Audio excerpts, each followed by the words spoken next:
Hello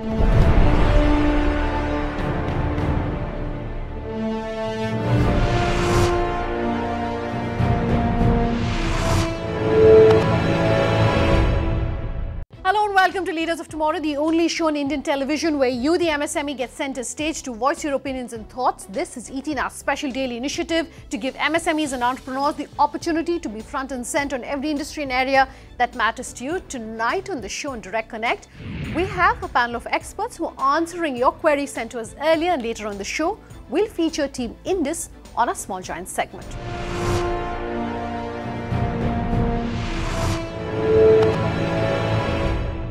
Ramanujam, Anita, thank you both very much for being with us here tonight to talk all our viewers through the questions that have come in. We get questions every week and we have a bi-weekly call-in right here on the Leaders of Tomorrow to answer your queries.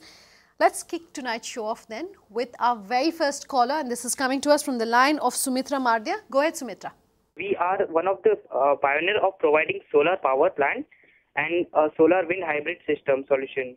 Okay, so what are the strategic principles to adopt completing the digital age?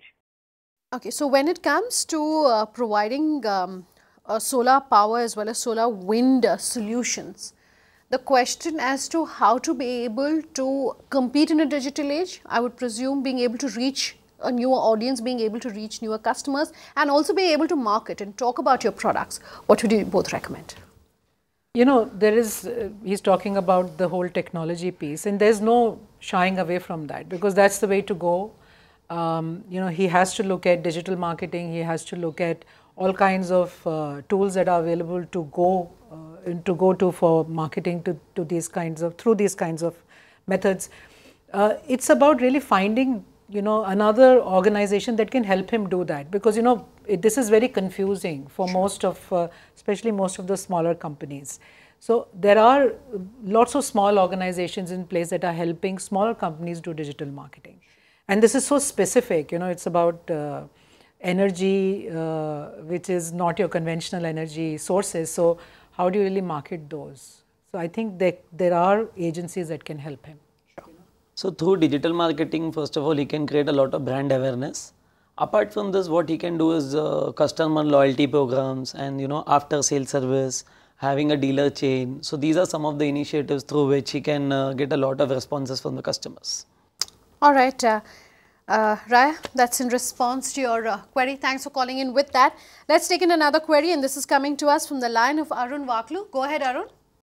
So we are a trusted learning and leadership development partner of many organizations, and we transform people, teams, and organizations for breakthrough business results. The question I have is, how can we remain calm, clear, and courageous in the face of disruptive economic forces? Let me come to you on that first. Anita, what would you have to say? So, you know, times are tough, and, you know, we keep going through these cycles, and every business has to be brave enough to really, you know, go through these ups and downs that happen in the economic environment. But the key to this is, you know, I understand that Arun is in the leadership consulting space, and this is a very easy space for anybody to get into because, you know, there are so many independent consultants, there are large organizations, there are global organizations, there are Indian organizations. Everybody is coming to this sector with a little piece of their pie. And you know, so this is like we say, there is no entry barrier, you know, to this space. It's about really looking at and reinventing yourself over and over again. Only, you know, then can you be very competitive. And it's about finding the solutions that nobody else is providing. And there are, you know, lots of technological, you know, advancements in this space as well. So really getting tech savvy in about how you take solutions to market, that's the key. And that's how we will keep, you know, the economic environment at bay while we approach our clients, because there is definite need for these services. As companies, you know, they always want to look at building their leadership. Fair enough. I would fully agree. Basically, these are the value differentiators for companies when you showcase yourself. So you need to have certain value differentiators. And basically, when you are into the leadership and development consulting area, you need to be quite innovative and you need to have practical answers to the problems in the world, because the biggest challenge is, like I will talk, I'll come on the floor, I'll talk on several fronts, but what is the solution? And giving certain practical insights, what typically happens in the industry, will help them to grow. Okay, Arun, that's in response to your question. Trust that answers the query that you have called in with. Thanks very much for that call. Our next query is also a call coming to us from the line of Amit Jain. Amit, what's your question tonight for our experts? My query is basically how we can boost our business in the local markets.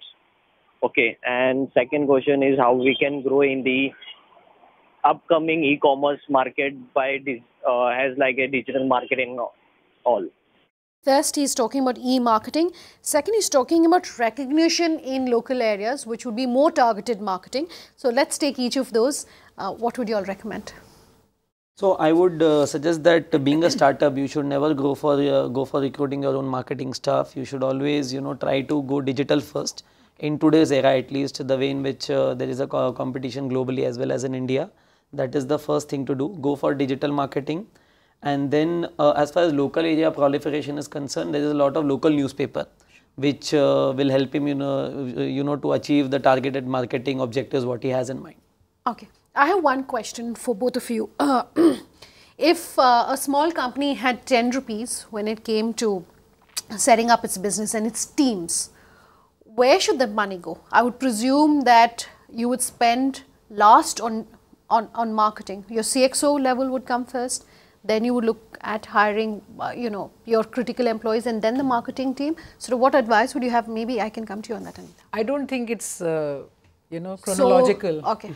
I think it is more about really taking that 10 rupees and dividing it for the critical areas and prioritizing it. So, what in your mind are those critical areas basically is what I'm trying to understand. So, marketing is key for this business, right? They have to reach that audience that will, work with them. And it's about keeping those clients as well. Very important. What happens is we are always running after new business and then we may forget the business that we already have. It's about really focusing on the business we have and keeping it. So it's a two-pronged approach to marketing. But as far as people are concerned, you can market all you want. If you don't have the right people, then you will not be able to service the needs of your clients. So it's about really looking at first getting the right people at the leadership level, because they are the ones that will pull the people below. If you don't have the right leaders in place, people will not come to work for you. So having the right skill sets at the top is very important. Okay.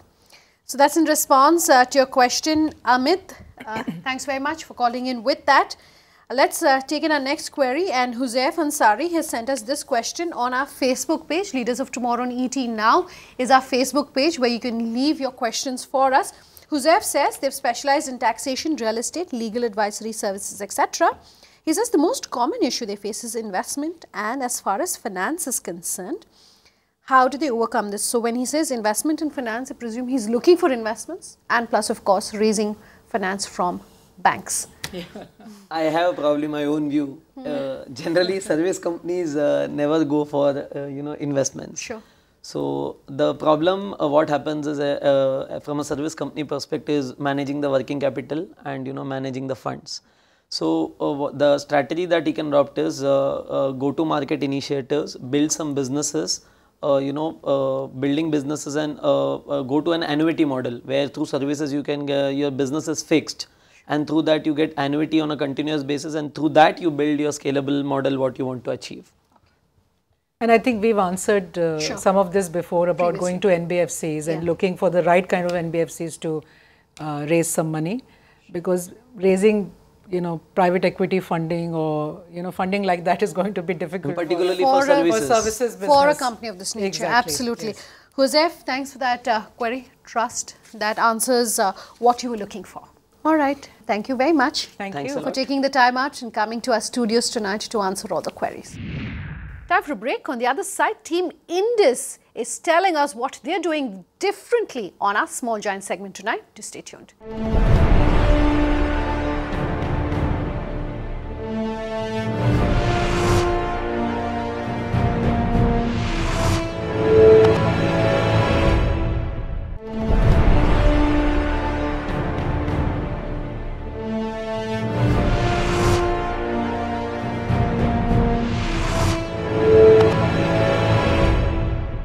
back with us here on Leaders of Tomorrow, and tonight the spotlight is on Team Indus on our Small Giants segment. Do stay tuned.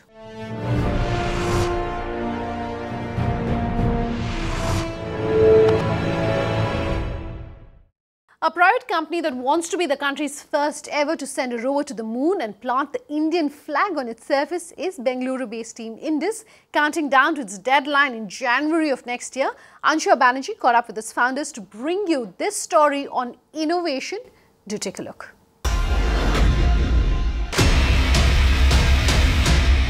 In January 2018, just 3 months from now, the Indian flag could be planted on the moon.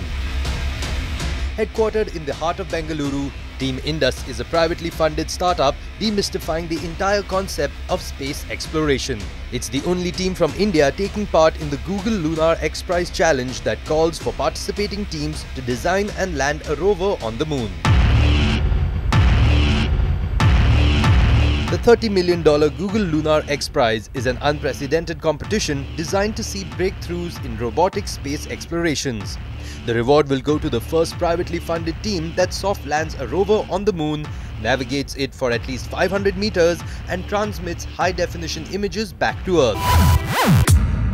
So Rahul, you're the fleet commander of Team Indus, a team of young engineers who's done something which no one in India has ever done before, and only 3 countries have accomplished so far, landing a spacecraft on the moon, or in your words, a rover on the moon. So what was the initial influence like behind such an ambitious project? So the inspiration clearly was the Google Lunar X Prize. This is an international competition which required privately funded teams to design and build a robotic explorer that could land on the moon and move 500 meters.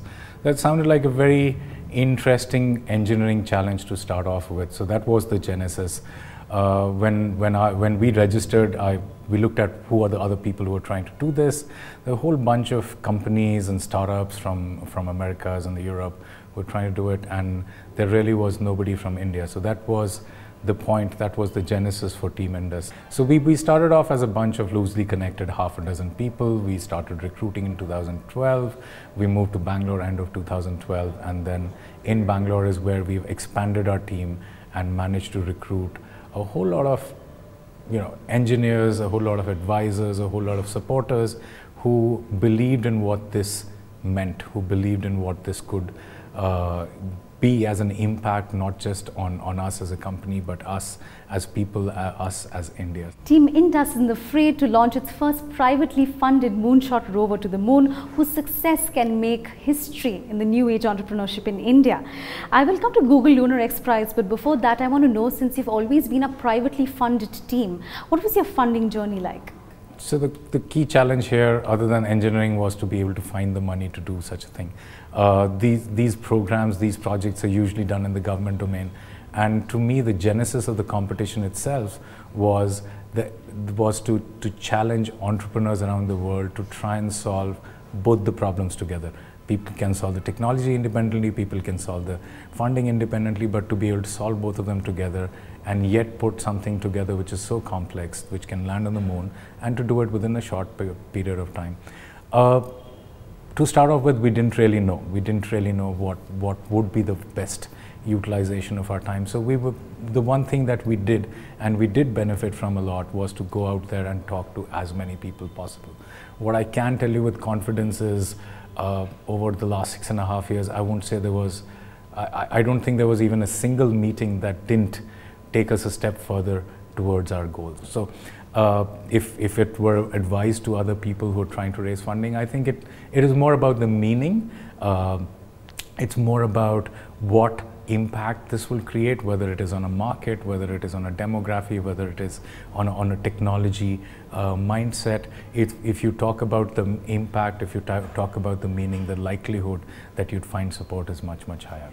Talk to us about Google Lunar X Prize, and to your opinion, the importance of challenging and inspiring young innovators and entrepreneurs around the world to invent cost-effective methods of robotic space explorations. Lunar X Prize is a platform. The rules are well defined.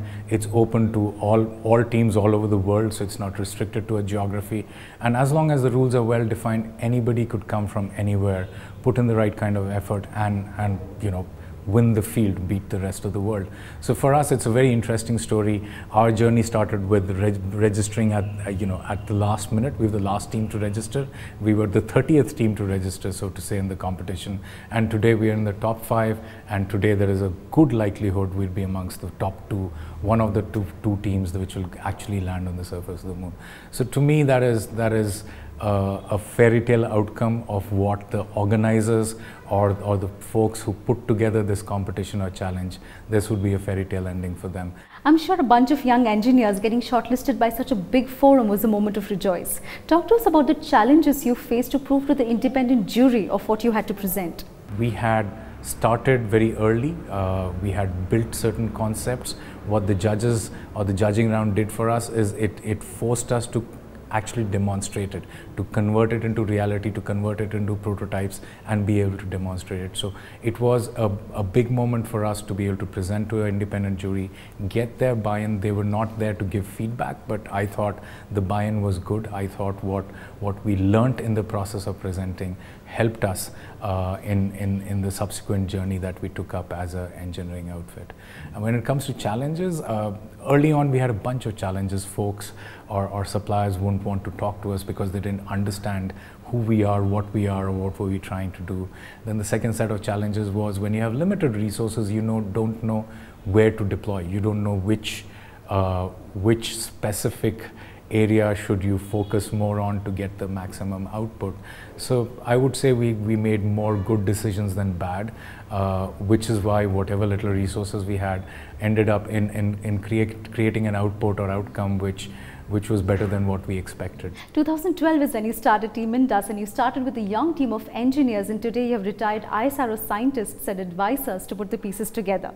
Talk to us about your secret recipe of hiring the right talent for your company. What was important was to be able to figure out 3 things. How do you get off Earth? How do you go all the way to the moon? And then once you're on the moon, how do you move on the surface of the moon? So getting off Earth is technology that we couldn't build. Therefore, we always knew that we will be working with ISRO with their launch vehicles. So that's something that we announced in 2016 as a formal announcement of our contract signing with ISRO.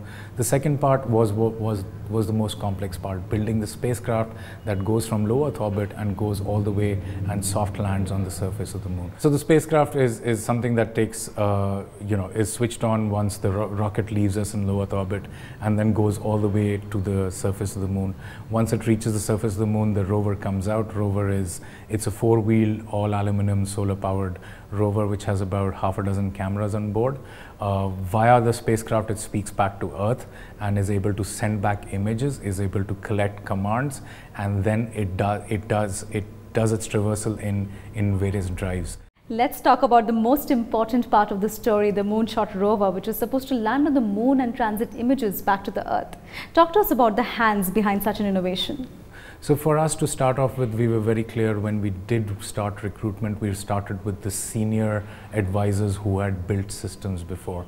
So the engineering principles were defined very, very early on, and we continue to stick broadly to those original engineering principles.